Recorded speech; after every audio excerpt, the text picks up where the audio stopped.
മോഹൻദാസിന്റെ കന്നി ചിത്രത്തിന് പ്രത്യേക ജൂറി പുരസ്കാരം. ഗീതു മോഹൻദാസ് സംവിധാനം ചെയ്ത ലയേഴ്സ് ഡയസ് എന്ന ചിത്രം ബൾഗേറിയയിൽ നടന്ന സോഫിയ ഫിലിം ഫെസ്റ്റിവലിൽ പ്രത്യേക ജൂറി പുരസ്കാരത്തിന് അർഹമായി.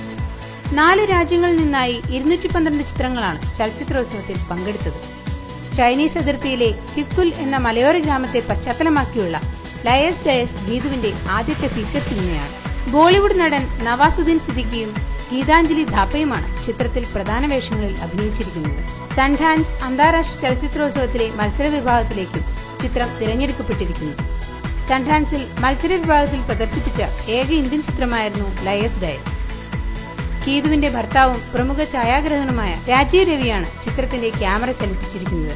തന്റെ ആദ്യ ചിത്രത്തിന് പ്രേക്ഷക പ്രശംസയും ജൂറിയുടെ അംഗീകാരവും ലഭിച്ചതിന്റെ സന്തോഷത്തിലാണ് ഗീതു. ഓരോ പ്രധാന വാർത്തയും ഇന്ത്യ ക്ലിപ്സിലൂടെ അറിയാൻ ഞങ്ങളുടെ ഫേസ്ബുക്കിലും ട്വിറ്ററിലും അംഗമാകും.